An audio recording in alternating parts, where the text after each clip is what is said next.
Hello. Hey, Steve, what's going on, brother? This Coach Malachi, man. We live on air. I just want to know, will you be able to talk?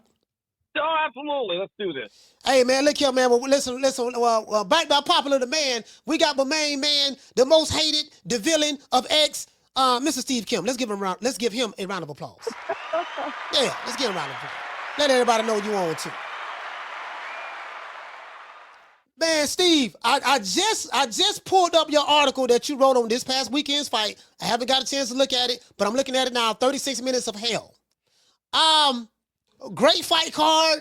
I'm not gonna lie, PBC did their thing on this card, man. I enjoyed it thoroughly.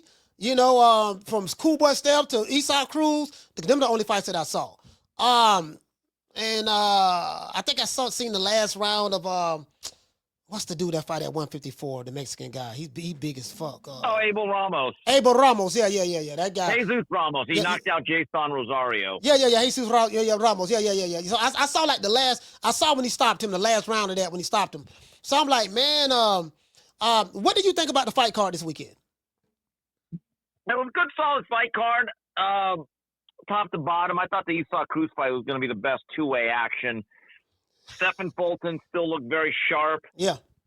I get the sense that Brandon Figueroa died on the vine. He looked like he was moving underwater.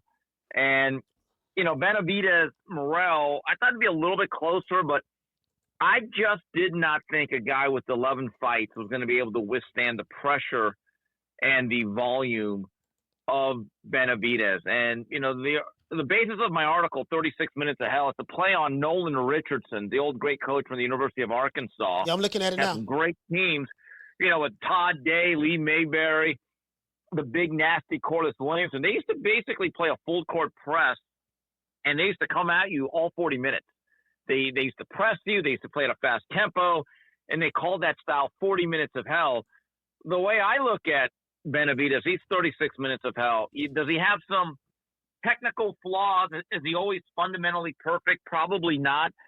But, Coach, there has to be something to be said about a guy that just fights his ass off.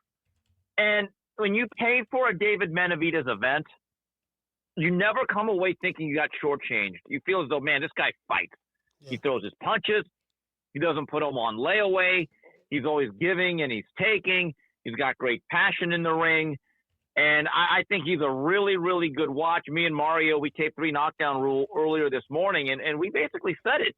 He right now is on the current Mount Rushmore of current-day fighters that are must-see TV. You know what, Steve? I agree. This is what I said before the fight. I picked David Benavidez to win by stoppage late because I just felt that I say, man, he's going to take this kid into deep waters. I conceded that David Morell will win the early rounds because I felt that he had the better footwork, the more lively legs, stuff like that. And but I just thought that over time the pace will slow up. Benavidez is good at dictating pace, and he will wear him down and stop him. I was wrong about that, but I did pick them to win. So what surprised you in this fight? What surprised me is that Morell didn't really box and move early in the fight. And the way the first 2 rounds went, I said that does not bode well for the Cuban, because if you look at the guys that have had success on Benavidez, they were able to win early rounds and at least build up a lead. After 4 rounds, even though Benavidez got buzzed, he ran into that right hook, I still felt as though he was kind of in control. I thought he won at least 3 of the first 4 and at least 4 of the first 5.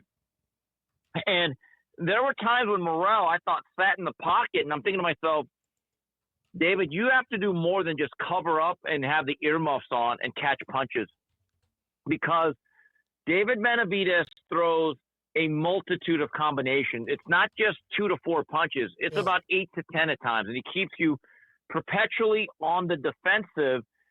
And I tweeted out, I said, there's going to come a point in time when Morell's going to have to punch in between or with Benavidez. And quite frankly, he never really did, or he didn't do it enough. And that's the toughest part about fighting Benavidez is, can you come out there and hurt Benavidez enough or enough times where he doesn't just consistently march you down? Because that's what's happened. And look, I give Morell a lot of credit. For a guy in his 12th fight, I believe he fought as well as can be possibly expected at that experience level. But I think Benavidez is still a very tough out, even for Beterbiev and Bivol, because keep this in mind, he's much younger than those guys. Yeah, I mean, yeah, he's much younger, but I'm not gonna lie, man. I got if unless Beterbiev, Beterbiev, however you pronounce his name, get old overnight, I see him beating the shit out of David Benavidez. I'm gonna tell you why. David Benavidez, I'm watching that fight, Steve, and his legs. He was stiffening that lead leg up. If you look at that fight, because I did a fight part and I was calling this fight. I say this man is stiffening his leg up, his lead leg up. He's stiffening it up. And when I saw it, I'm like, I guess as it went late in the fight and he was getting hit with some shots, I say, bro, he's not going to, he can't, I don't see with that style him beating any one of those guys. Now he'll probably make it interesting, but I believe that Beterbiev will knock him out just based on his style. And Bivol, I just think Bivol will box him pretty well.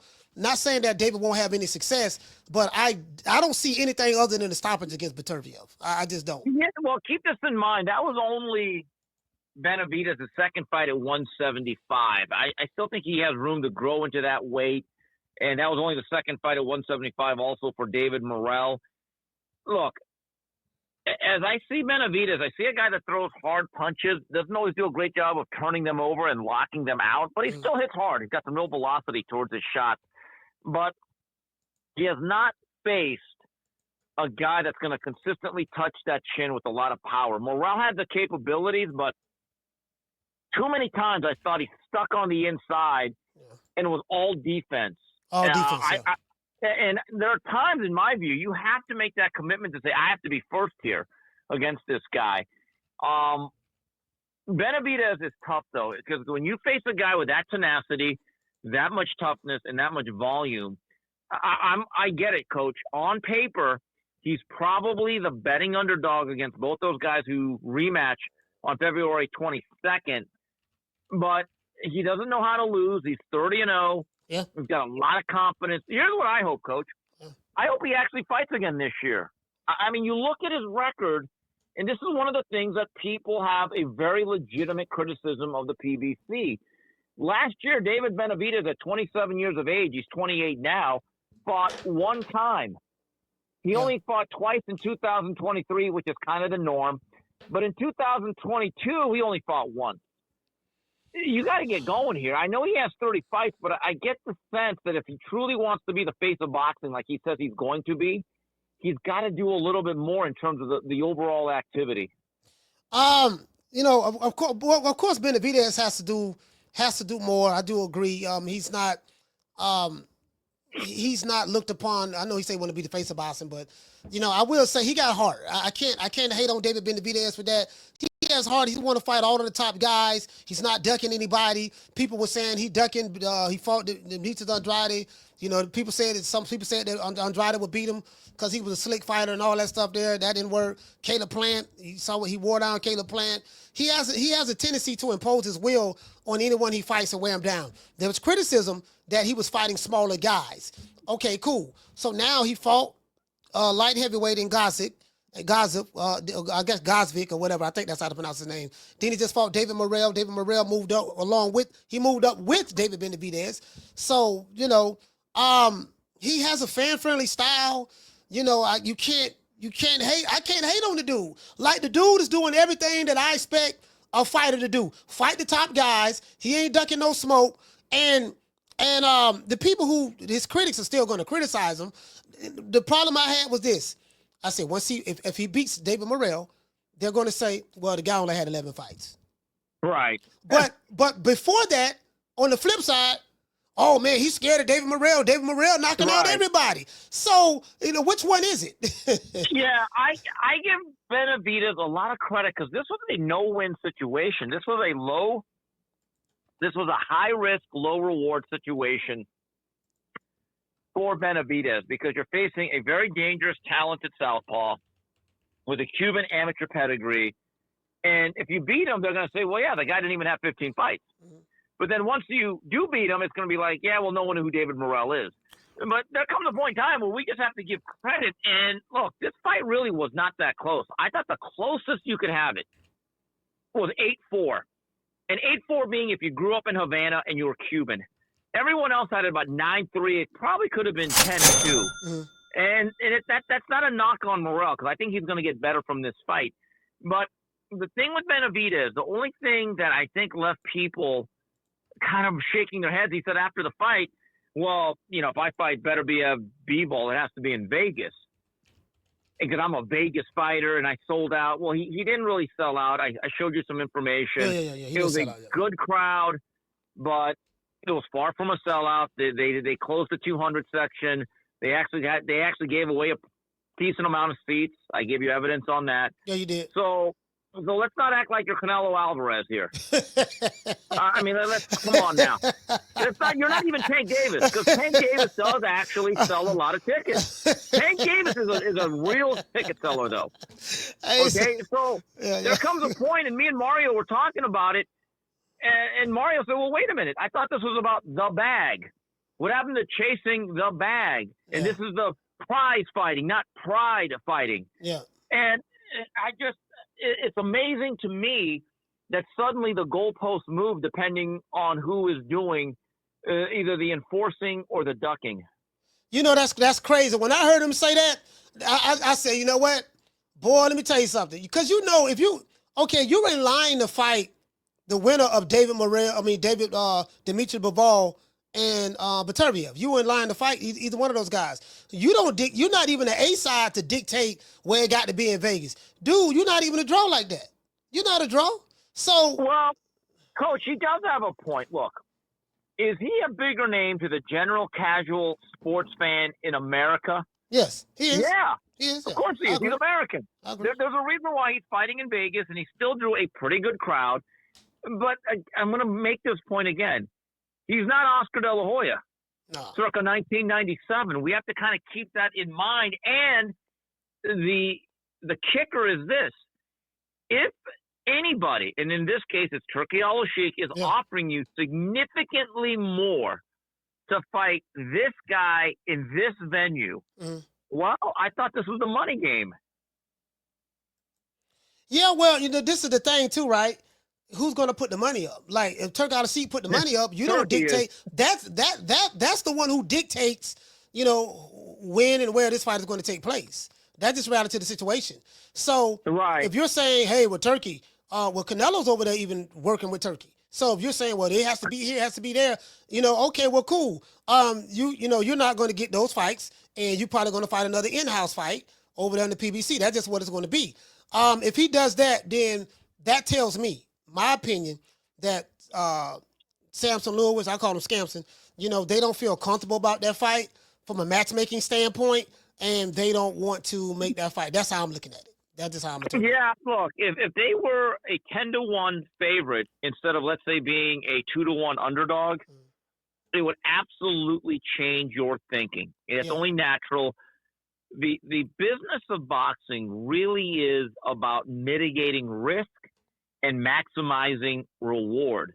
Yeah. The same fight that you would take as a 5-1 underdog, you would find a million reasons not to take for the exact same amount of money if you were a 3-1 dog. That is the art of managing. It's not sometimes about who you face. It's about who and when you avoid. Yeah, and I understand that. And that's the problem with Beterbiev and B-Ball, is that for as brilliant as they are, and as good as they are, and I believe they're each in the top 6 pound-for-pound Ring magazine, in the United States, they're relatively anonymous figures, and they really could not headline their own show as the A side. So they can always kind of hide behind that. So think about the irony of this, Coach. What Benavidez was to Canelo, not worth the risk or the reward. Beterbiev and B-Ball, at least in America, are to David Benavidez. Sometimes you're the prey, sometimes you are the predator. And I get that, and I do get that, because they're not known amongst the casuals here in the United States. But the United States don't run shit. No more. That's over with. The days of the United States running things are over with. You have PBC fighters, top rank, Golden Boy fighters are fighting on Turk Sheet's cards. He's the one that got the money. So, it is what it is. After David Morell, now what? Because, whoever puts the money up is the one that's going to dictate the terms. They're not going to be able to run that. They're not going to be able to run that my side of the street shit on Turk Sheet. That's just reality of the situation. Well, here's the other issue. Look, PBC, like any other company, they need stars. You got to have like a marquee name that's going to anchor your company. Now, certainly Gervonta Davis is a star. No matter what anyone says, he's one of the 3 or 4 biggest ticket sellers in the United States. He does pretty good numbers. Yeah. So he's a pillar. David Benavidez is probably that other real pillar, since there's no more Errol Spence, there's no more Keith Thurman, or a bunch of other guys that no longer fight all that much anymore. Charlos.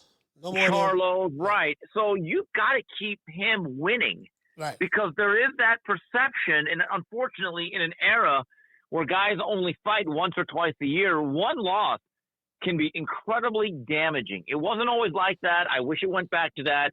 I don't know if we're ever going to change it, but they may not be able to afford Benavidez losing even to a caliber of fighter that we're going to see February 22nd. Yeah, and I totally agree with that. I understand that. You know what I mean? Like, is this worth? If this worth the risk? Is this worth? Because it's a risk fucking with either Dimitri Bivol or Beterbiev. They don't give a damn about who the A side is, this and that. Like, you're gonna have to fight with those guys. Those dudes right there, they can fight, they can box. It is what they from. I think they're Eastern European, if I'm not mistaken. They're from Russia or somewhere of that sort. Yeah, they're both basically right. I mean, think about Bivol. Yeah. A guy that I've covered since day one. I'm pretty good with their camp. I really like Dimitri. He beat Canelo, and Canelo still said, we don't need to do a rematch. Yeah. I mean, think about it. The guy beats you 10-2 in my view, right? And he just says, he acts like he doesn't exist. So what does that tell you? Yeah. You know what I mean? So, I totally agree with that. He made it look pretty easy, against Canelo.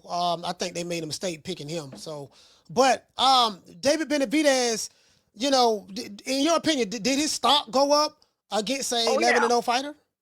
Oh, yeah, look, Morell is good. He's not your average, everyday, garden variety 11-0, okay?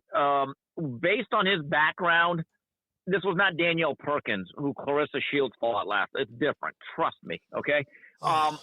David Benavidez is one of these guys that every time he fights, you don't feel cheated. Yeah.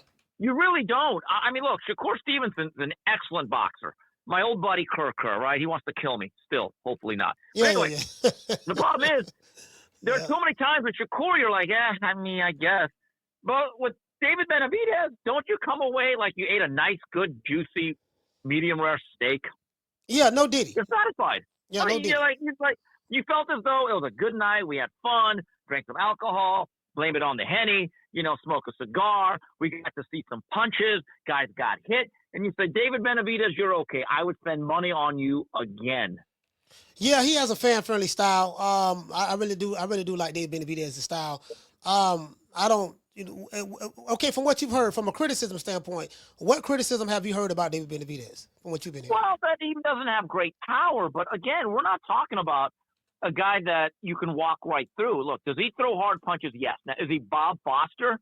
Is he Michael Moore at 75? No. But he makes up for it in volume. I mean, power is something you are born with. I don't think it's anything you can really teach. I've talked to a lot of trainers about it.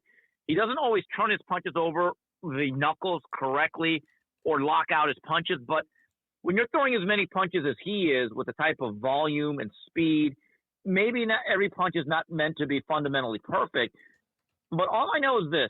Every time he fights, I want to be there. I want to be there to see it. I enjoy it. He's a fiery guy. My only criticism is I wish he'd make it a point to tell his management and his promoter, hey, I fought on the first day of February, no matter who he fights the rest of the year, because we can't control that. But I would hope that he takes it upon himself at age 28 to say, guys, I want 2 more fights in 2025. Build this thing. Yeah, but who is he going to fight in 2025? He wants 2 more fights. Well, that's another question. Again, look, the WBC has mandated that he has the opportunity to fight the winner of the rematch on February 22nd.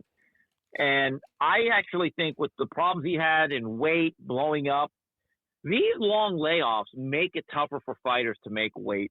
You keep fighters more active, I actually think you keep them healthier. They don't put on as many pounds. They don't have to cut weight as much. They don't have to spar as much. I've talked to trainers about it. I've talked to old fighters about it. I've talked to old fighters who have become trainers. I've talked to strength and conditioning coaches. Fighting often, okay, can actually be healthier for fighters than fighting just once or twice a year. Yeah, because they let their weight blow up, and then you got to try to. You see some of these fighters, you know, in between fights, their weight get out of control. Then they basically having fat camps. Oh, you got to have a 12-week training camp. Which I was talking to Tommy Brooks. You remember the legendary trainer Tommy Brooks? I remember Tommy very well. Yeah. Tommy Brooks told me that you know, he like 7-week training camps, 6-7-week training camps, and the other person I heard told me that was you. You told me that when you know your good friend, R.I.P. the great Manny Stewart, he told you that he liked 6-week training camps. He liked 6 weeks. He never understood why you needed 8 to 10. And He just said, Steve, as long as you're ready to go and you fought within a month or two and you live a relatively disciplined lifestyle, what we are asking these young men to do, okay, and there is no supervision like there is in other professional sports or the NBA, NFL.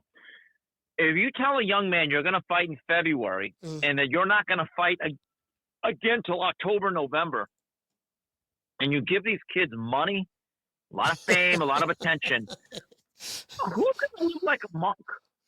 How many people in any facet of life have the discipline of a Bernard Hopkins, who's the most disciplined human being I've ever come across? Man. And so a lot of fighters nowadays, if they fight at, let's say, 147, why are we surprised that they blow up to 180? You're literally saying for 7 months, you don't have to do anything.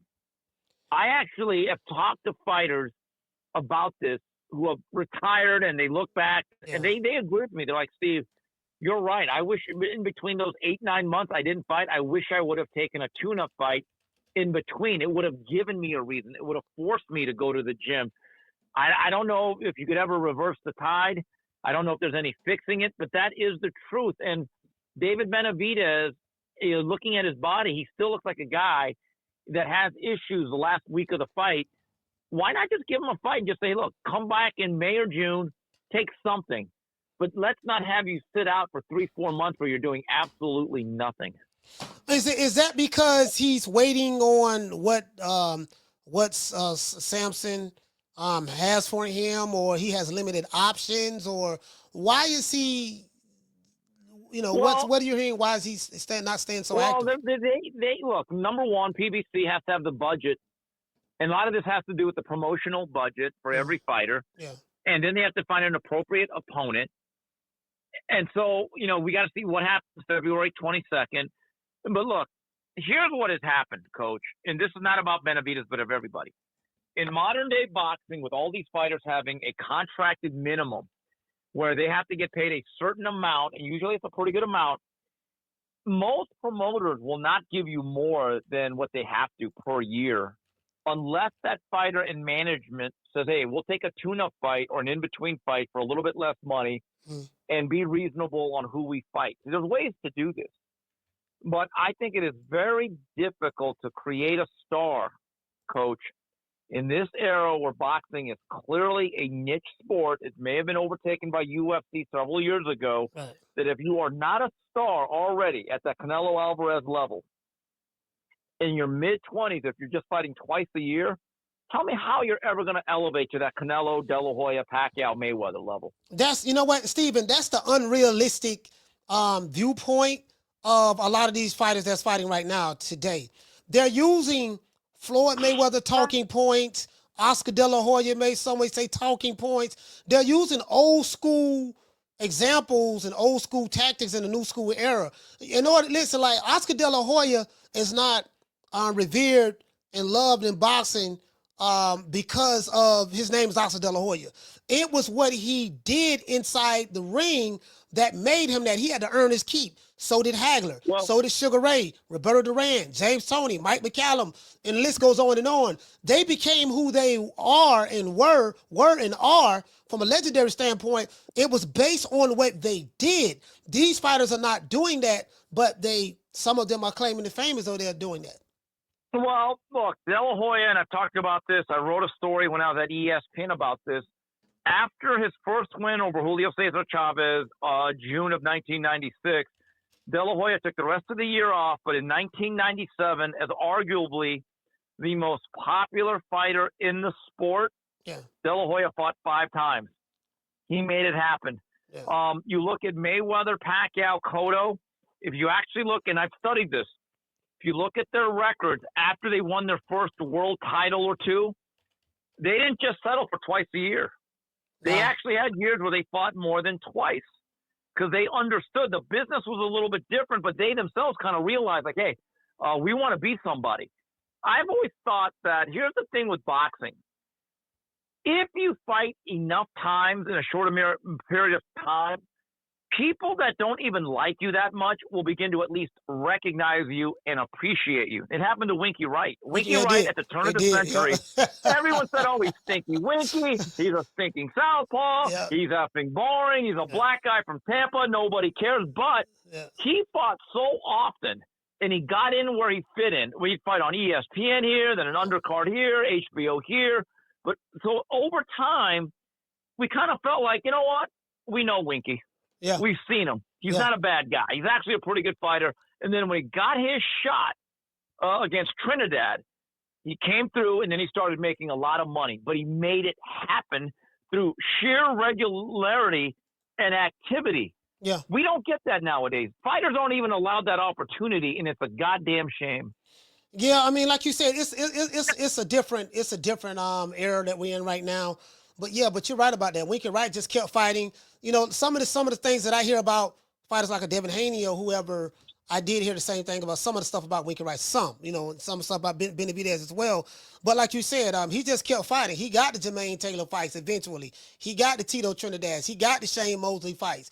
I think he fought Shane Mosley, twice? I think he beat him twice, if I'm not mistaken. Shane Mosley twice, right? Yeah, I mean, beat him twice, he was the guy. His first real big breakout fight was one that I thought he got a short end of the stick on a bad decision. I thought he beat Fernando Vargas. Yeah, Fernando Vargas. The only reason why he got me Vargas is because he was the mandatory contender. It had nothing to do with Fernando picking him. He had no choice. But think about the activity level. Look, everyone kind of hopes that Ryan Garcia, Devin Haney, Tank, Teofimo, and I guess you could add Shakur, but I'll go with those 4. Those 4 are supposed to be the modern-day Hagler, Hearns, Leonard Duran. The guys that are supposed to define an era, right? Because they're the big names. They're making money. Did you know last year, Coach, and I wrote about this in a column that's coming out for the next Ring magazine. Did you know in 2024, in the prime of their lives, you know those guys together, those 4 fought a total of 5 times? 4 guys fought 5 times. What you talking about?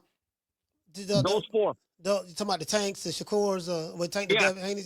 Yeah, Steve. That's a shame. Steve, that's a damn shame. I'm not gonna lie. Me and you both old school boxing fans. I get offended. I'm like, man, how in the hell you call these guys the 4 Kings? Like, okay, Steve, where did the new 4 Kings shit come from? Who came up with that title? Well, I talk about it in this article, and basically in 2020, as those guys were all basically very highly touted prospects, people started coming up with internet memes, and they started making graphics and edits.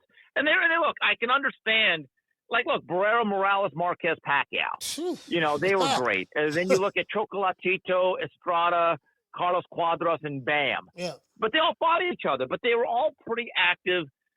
Last year, these 4, given the fact they're all in their mid to late 20s, and I think Tank is now 30. Yeah, the Tank is in his 30s now. He'll be 31. For them to only have 5 fights together as a group of 4, that is a disgrace.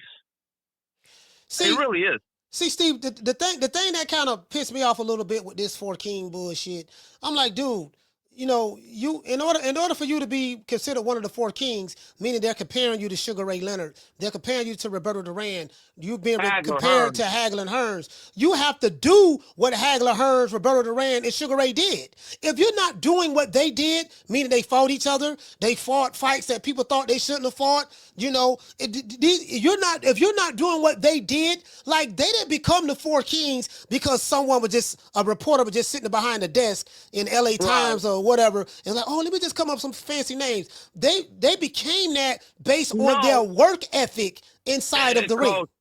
There's no doubt about it. I actually call them the four caps. Yeah. And so when the thing that gets me is I believe that social media is a blessing and a curse, because I hear so many times such and such does a great job of marketing and going viral with his tweets and Instagram. And I go, yeah, I guess that's right. If you're a social influencer, media, you're a boxer. There's nothing more that markets a boxer better than this, Coach. Get this. It's a novel concept. Actually fighting. Wait, hold on, wait a minute now. What you mean we got to fight? We don't have to fight. Right. All I have to do is come on Twitter. I'm gonna talk bad about you. It's gonna get a bunch of retweets. You get what I'm saying? And then I'm gonna have a couple of my fans on Twitter who love and follow me, some male groupies, and we gonna attack you and call you all kind of names, you know, and you're gonna get the smoke on X. And that's just pretty much where it's at right now. It's crazy to me. It's like, man, I don't see no four kings. I don't see none of that shit. Like, where y'all see that? Look, I don't see it. You know, you look at the NBA. Why is it going through a decline in viewership in the U.S.? Easy. Part of it is that the guys do not play hard in the load management. So if you're telling me that your regular season games are not important enough for you to play, the American public will also take a cue from that and say, well, it's not important enough to watch. And if you as a young fighter do not want to put the time in to actually build a career and a fan base, the public's going to react in kind. There's a reciprocal effect. I mean, the more I see somebody, the more I can at least come to appreciate and respect what you do. But if you do it less and less, there is an old saying, out of sight, out of mind. Out of sight, out of mind. And you're right about that. And I remember damn, it was somebody that's okay, Keith Thurman. Keith Thurman is coming back. He's having a fight in Australia. I'm gonna pivot a little bit, but follow me. He's fighting in Australia, and I'm hearing Keith Thurman talk. He speaks very eloquent, like he always do. You know, I'm Keith one time Thurman, baby. You get what I'm saying, and this and that. He's talking all fly and slick, but I'm like, Keith, you've been gone for 3 years.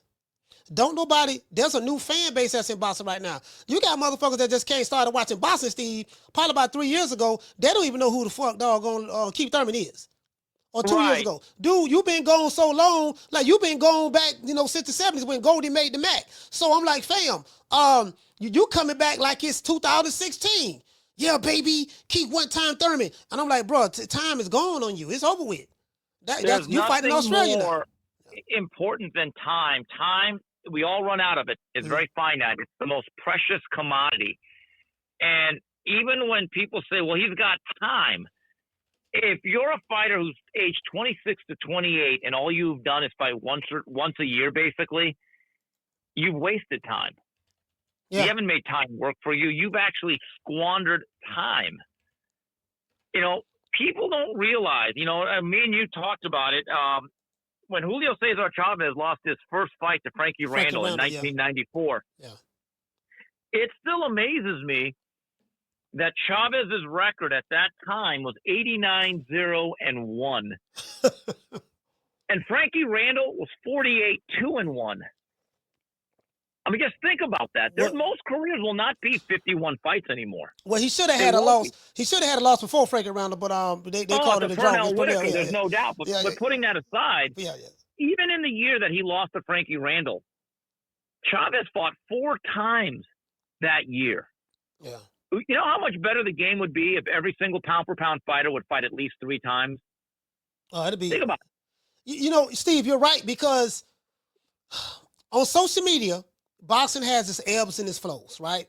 So when there's a big-name fighter fighting, the level of excitement with content creators and the people who call into the show, because they want to talk about the same fighters. They want to talk about Canelo. They want to talk about Tank. They want to talk about Devin Haney, Ryan Garcia, Shakur, Bud. Coach, let me give you an example. One of the best things in a way he has done for a smaller fighter from the Far East is fight often. He could not, whatever popularity he has, would not be attainable if he just went once every 7-8 months. He fights at least twice a year, right?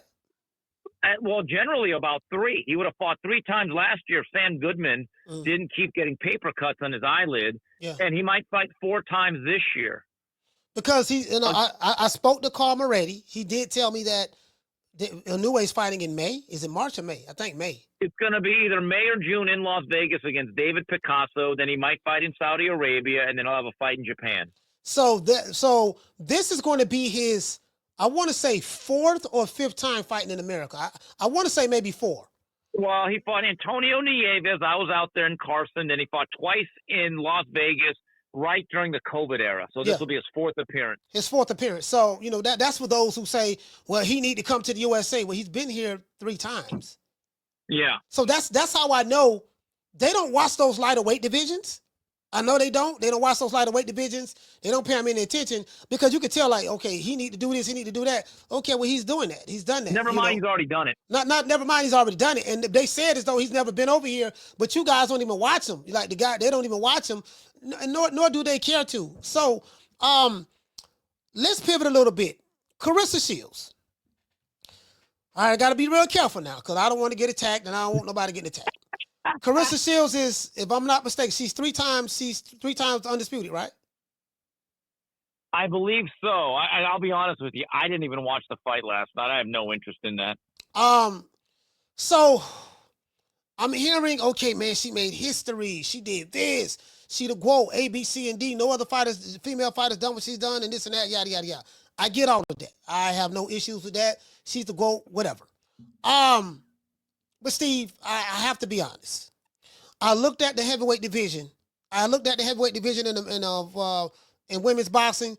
The Ring magazine, when you look at the pound for pound, like who's the top people per weight division, they don't have a cruiserweight division or a heavyweight division there.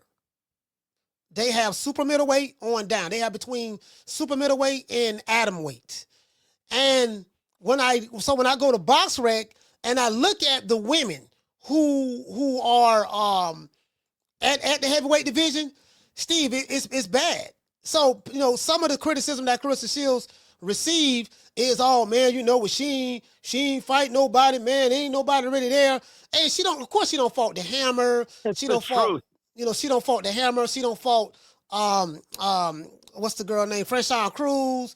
She don't fault Savannah Marshall. She don't fault what the name, Anna Gabriel or whatever the case may be. She don't fault some names. She got 16 fights, but bro, I gotta be honest, fam. Like outside of those names, especially in those higher weight divisions, there's nobody there. Like you got people in the top 10 that have 3 losses. That's 1-8. That's 4-6. That's 3-3. This is the heavyweight division. You got 1 through 17. You have people that's ranked number 16 and 17 and 15 that I'm looking at. They're 0-1. So, and the girl that she fought, Danielle Perkins, she's not even ranked anywhere. Was it the BoxRec? If you don't want to go for that, so be it. Or even in the ring. So I'm like, man, it ain't the level of competition she's levels above the people who she's fighting, but it's not there. I'm not, and again, I'm not taking away what she did. She made history. I love the GOAT, all that stuff there. But on the flip side, dude, it ain't nothing there. Like, let's be real. Like, I mean, if the best the heavyweight division has is a 42-year-old Danielle Perkins, and I know she's a decorated athlete and stuff like that. But if that's the best they have, bro, I don't know what to say. What say you? Well, that division is thinner than olive oil on a hunger strike. There isn't a lot of talent there. And, I've always thought it was interesting. Some of the same people that doubt if there's a good amount of small fighters for Inoue, well, then automatically will tell you that Clarissa is the greatest based on fighting divisions where there's no more than 4 or 5 fighters, really. I've never really gotten into it. I think there's almost a guilt trip at play where people are forced to say that she's the greatest. I've never bought into it, and Yeah. she doesn't like me, and I'm not a fan of hers. I don't know. Look, do I believe that the men's game at every division is deeper than women's boxing? Yes. I don't even think that's an opinion. I think that's a stated fact. Yeah, that's a fact. And, that's a fact. Yeah. And the other thing is, a lot of times when men have to win undisputed titles, they have to win more than just one fight. And generally that one fight, you're not fighting a 42-year-old novice. Mm-hmm. You're not. And unfortunately, there's a lot of virtue signaling that a lot of people do. There's a guilt trip, and people want to say things just so they don't get labeled as misogynistic or racist. But the truth is the truth, and I think we have to have enough guts to say it. Everything you said, Coach, let's put it this way, I don't disagree with any of it. Yeah, that's just how I see it. That's just how I see it, fam. And it's like, man, I'm like, bro, okay, if it was a guy, because you see them do it with certain American male fighters. Well, man, you know what? Oh, man, he ain't fought nobody. Yeah, he undefeated, but who he fought? Man, that was a weak division. They said that about Crawford. Man, he was in a weak division. Wasn't nobody that really had 140, and he ain't do this and all. Man, that ain't nothing. I said, okay, well, if that rule applies for Crawford, why don't it apply for Clarissa Shields? If that's what you want to do, like we can't. I'm not caught up in the woke shit. I'm not trying to. Well, I don't want to be labeled this and that. No, man, fuck all that. I want all the smoke with that. I don't care nothing about that shit. Listen, man, the reality of the situation is it's 5 people in that division. 5. So and the outside of Clarissa Shields, the other 4 people that's under her is trash. So now on the flip side, if it was easy, other girls would be doing it. While other women are not doing, probably in Clarissa Shields' weight class not doing what she's doing. She is the best of a rather weak lot. It's still going to take a decade or two to replenish, or not even replenish, to fill the talent void. It's going to, look, women's boxing has not been around for the Olympics for all that long. I think only 1 or 2. Yeah, it did when they did have it. They had a dude fighting as a woman. Yeah, I don't want to get you demonetized, but yeah. But anything, yeah. I mean, it's just a different game. I do not believe that the talent is as good or as deep in women's boxing as it is in men's. If that makes me a bad person, then I'm a bad person, but it does not make me a dishonest one. No, you can't be a bad person for telling the truth. I mean, even though in today's time, the 2 most hated people on the planet is the truth and the one who tells the truth. So that is true. If you tell the truth in the world of well-dressed up lies in order to make people's feelings feel good and stuff like that, then of course you looked upon as the bad guy. Look, you just got to embrace being the bad guy. Fuck it. It is what it is. Embrace being the bad guy. That's just reality to the situation. You're going to piss a lot of people off, but then you're going to make a lot of people happy, just based on your stance. At the end of the day, you got to be a man and stand on your square. I do get it why some people don't, because, they in certain financial situations, they getting paid a certain amount of money and they got to do what they're told. I do get that. But at the end of the day, man, you got to tell it the way it is. And that's just reality to the situation. What you think is next for Clarissa? Yeah, I have no idea. I'll be honest. I don't even really keep up with women's boxing, and I really don't keep up with her. It's never really interested me. Mm-hmm. I'm the wrong guy to ask for that. I don't even know if she's going to stay up there. So I can answer a lot of questions. That's not one of them. Okay, what do you think about Cool Boy Steph and Brandon Figueroa? What did you think about that fight? Brandon Figueroa looked like a guy that died on the vine. He looked like he was underwater. Very slow movement, very listless, very limp. Yep. And I thought Stephen Fulton fought a good fight. He looked very sharp, much quicker off the trigger. And I didn't like the boos. I thought there was a lot of fans out there that were acting like that was a boring fight. My view was, I don't think it's Stephen Fulton's fight that Figueroa couldn't do his part. Figueroa, he's the one that let everyone down in that fight. I thought Fulton fought and boxed very well early, got on the ropes, and he was able to fight his way off. And Fulton showed that he still has some life left, and he can make some pretty good money as a belt holder at 126. Man, I'm not gonna lie, bro. Like his last 2 fights, he didn't look good. Listen, No, he didn't. he didn't But look that's why you good. fight. Yeah. But again, one of those fights, he came off more than a year layoff. And again, I go back to that saying, activity matters. You know, I mean, I did not understand why he was sidelined for so long after the Inoue fight. Yeah. You make a valid point. You make a valid point. He came back off a year layoff. He didn't look well. He didn't look good in that fight. Some people thought he might have lost that fight. But this fight right here, I don't know if this was the first fight he had with Bozy Ennis. Bozy was in his corner this fight. He still had his old trainer in there too. I saw the old trainer up there as well. But I just think he got Brandon Figueroa's number. I was under the impression that I thought Brandon Figueroa was going to probably press him out, stop him late. Man, Cool Boy proved me so wrong. He bounced back from his last two performances, and his footwork was phenomenal. He was setting traps, walking Brandon into stuff. He had a little bit of more pop on his punches because, the way he was feigning, the way he was slipping, the way he was catching shots, the way he was just picking Brandon Figueroa apart with them uppercuts, them hooks, then he'll spin them, pivot, stuff like that. I'm like, man, he just got this guy's number, man. He just got his number.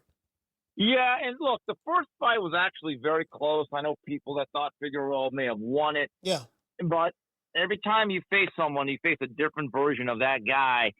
And, getting messages during that fight, people started to use the word shot with Figueroa. He's a guy that used to really rely on his size and weight.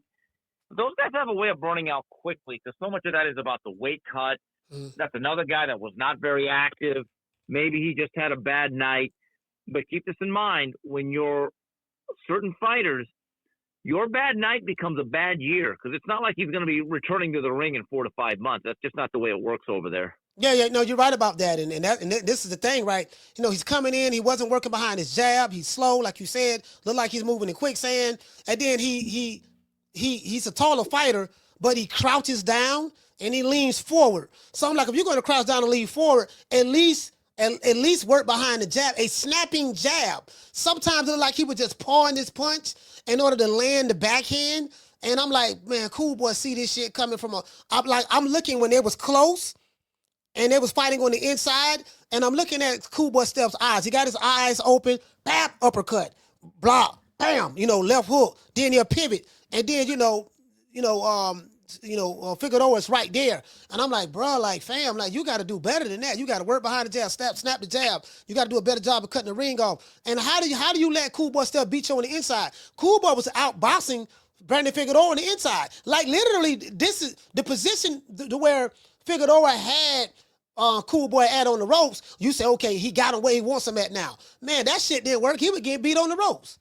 Yeah, that's the concerning thing is that even when Figueroa in the second half of the fight got that fight tactically where he wanted it, he was the second best guy.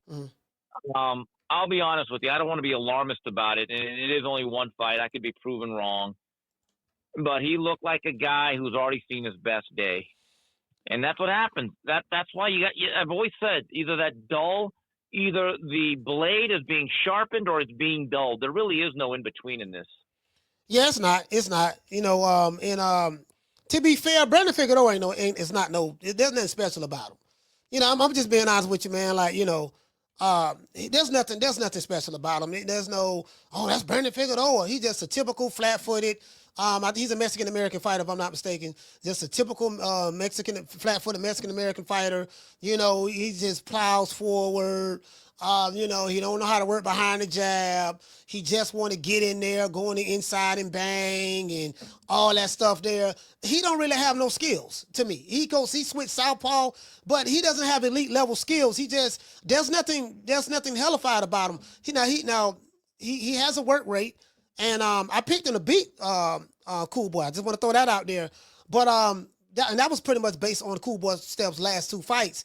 But this fight right here, man, he looked sharp. He looked good. He came in there with some Timberland boots. They wasn't really boots, but they was boxing shoes, but Timbs, and he had the boxing trunks that looked like cutoff shorts. Typical Philly. And I loved his performance, fam. I really did. I can't lie, man. He looked real good to me. Yeah, and with that belt now, and again, I don't know if PBC is going to be able to work out or be willing to do unification bouts and farm him out. I mean, I give Fulton credit. He's one of the few guys that raised his hand and said to Al Heyman, Al, I want to make this money here. Let me go to Japan to face Inoue. But again, and I think that's another fighter. He's not old, but again, I would really hope for him that this is not his only fight of the year. Because then at that point, you've won something, and you've got to be able to capitalize and parlay on it. You cannot make money in this game by not fighting. It doesn't work that way. So we'll see. It'll be interesting to see of all those fighters that fought on Saturday night, how many more times will they fight in 2025? That's a great question. I want to go to one more guy, Esau Cruz, fan-friendly style. He pretty much fights the same way. He's short in stature, but boy, Lord have mercy, Steve, the man throwing bolos, the man throwing all types of bolo punches, wide left hooks, wide right hooks, overhand rights, bolo punches underneath. Now, there's something that he did this fight that he's shocking. My criticism of Esau Cruz, I know he don't have any footwork really, but I'm like, he doesn't work behind the jab. This fight, Steve, he threw a couple of jabs. He threw 1-2 punches down the pipe, shocked the hell out of me. I was like, damn, Pitbull is throwing jabs. What say you about that fight? Well, he had a really good opponent. It's certainly a lot better fit in terms of his style than Rayo Valenzuela, who's a tall, angular southpaw that used a lot of movement, worked on the outside.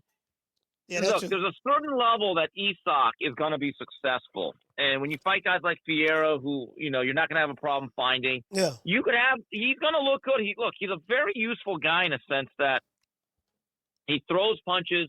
He's a hard-nosed guy. Yeah. He's going to have issues with size because he's built like a fire hydrant. Yeah. But generally, he gives you a pretty good show. And I don't think he's meant to really be an elite fighter.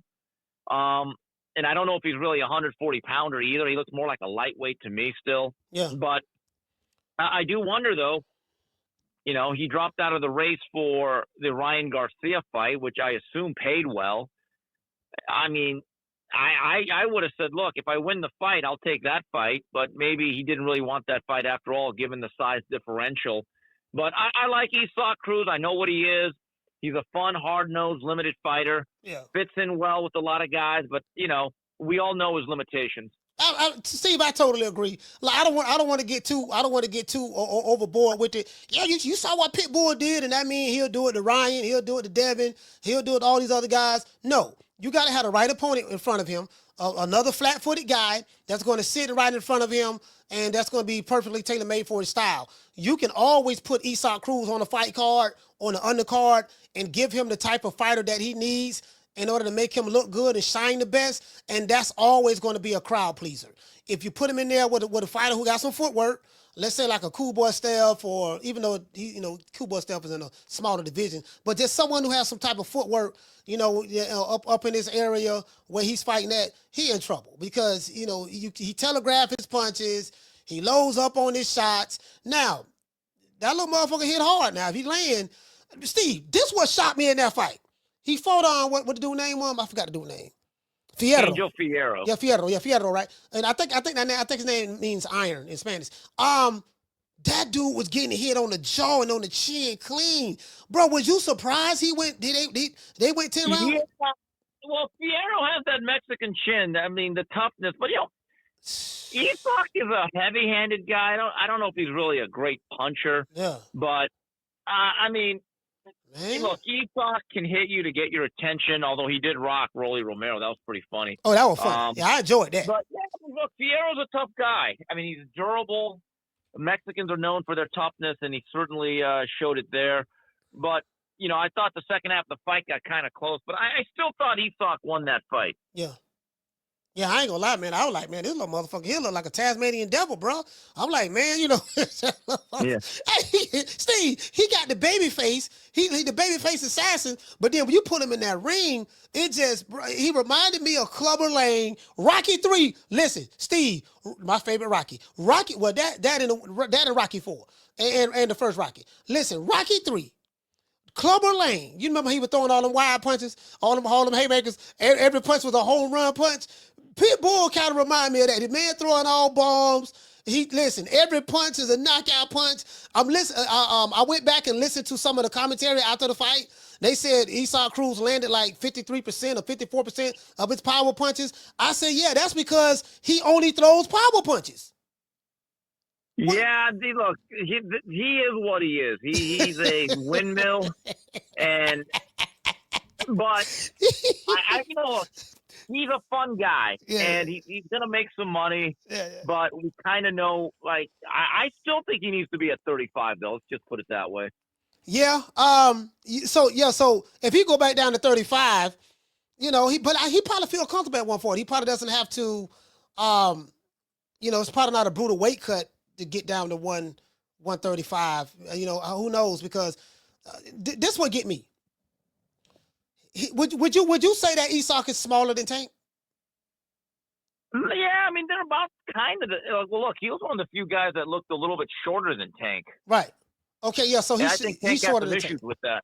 He's shorter than Tank. So, what's the argument that say, okay, Tank don't want to move up to 140 because 140 is too big for him?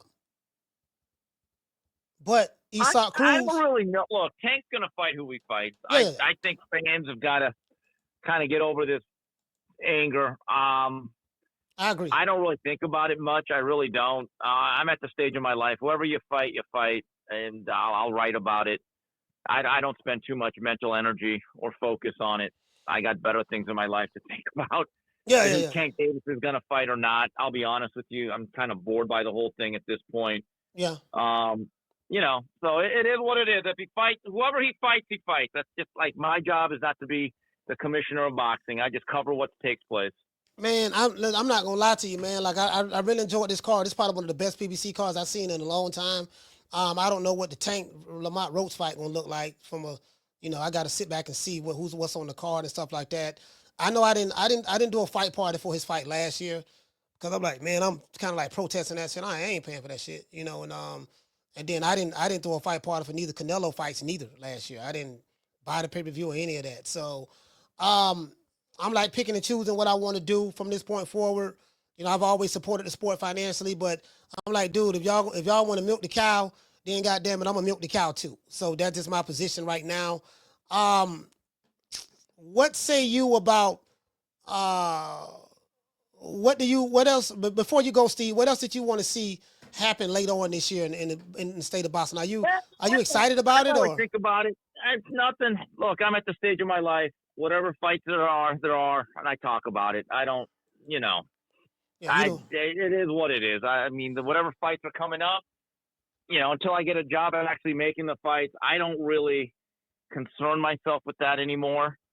I think all these fans that waste a lot of energy and they start. I don't want to be always cynical about it. Whatever fights you make, those are the ones I'll watch, and whatever happens, I'll talk about it. That's it. Man, all right, man, Steve. Listen, you had my guy on there. What's the guy from HBO that you interviewed? Jim Lampley. Man, oh my bro, let me tell you something. That dude right there, I love those interviews you do with Jim Lampley. I love hearing his boxing knowledge is damn near second to none. He's very, very, he has a great memory for some of the conversations that you guys have on there. How much do you enjoy interviewing Jim Lampley? You and Mark? Yeah, I mean, look, he's a very knowledgeable guy. I've known him for years, and so, he was covering the fight. So, yeah, look, I just do the gig at this point. All right, man. But listen, man, Steve, man, let everybody know. I just dropped your article in the chat. The 3 knockdown, not the 3 knockdown rule, but you did 36 minutes. What was it? 36 minutes of action. What it was? Yeah, 36 minutes of hell. 36 minutes of hell. I just dropped the link down there. You guys, let me drop it again so you guys can read this article. It's a good read. I always like your boxing knowledge, just your assessment of it. Let people know how to get in contact with you if they want to threaten you on X or send you some gun emojis. How can they go about doing that? Yeah, I mean, look, I'm on Steve Kim 323 on X and Twitter. Steve Kim Orale on Instagram, and the tomorrow. The 3 knockdown rule will come out, me and Mario, with the full review of what happened this weekend. Man, I'm out of here, bro. Let's go. Man, I'm out of here, bro. Let's go.